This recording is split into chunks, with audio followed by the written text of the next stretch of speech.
Vous pensez que votre argent est à vous, que votre compte en banque est un coffre-fort personnel. Mais en réalité, votre argent ne vous appartient pas. En cas de crise, il peut être bloqué, gelé, prélevé. Et si demain, l'État décidait de s'en servir, votre argent n'est pas dans un coffre. Il est prêté, investi, multiplié, par illusion. Pour chaque 100 € déposés, la banque ne conserve qu'une fraction. Le reste est utilisé, prêté, réinjecté dans un système fragile. Votre solde bancaire n'est qu'une promesse, pas une garantie. Lorsque le système vacille, la première victime, c'est vous. Chypre, 2013. Les dépôts de plus de 100 000 € sont ponctionnés. Grèce, 2015.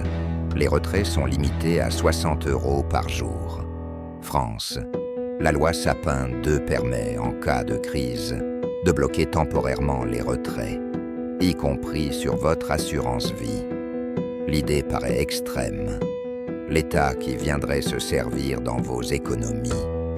Et pourtant, ce n'est pas une fiction.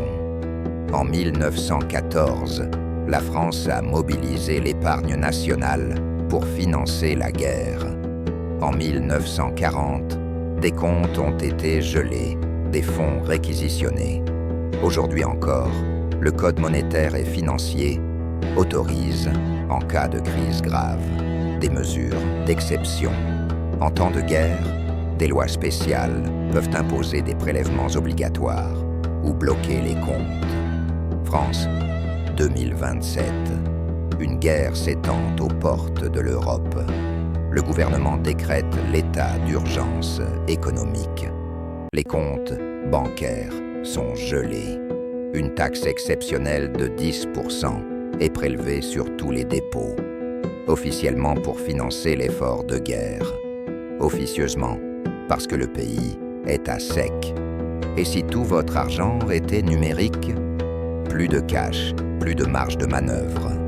Une panne, une cyberattaque, une mesure politique. Et tout se fige.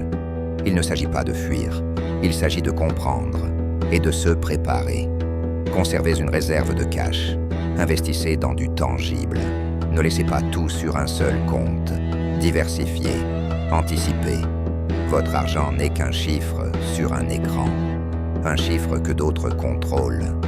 Ne soyez pas le dernier à comprendre que ce que vous croyez posséder peut disparaître en une nuit.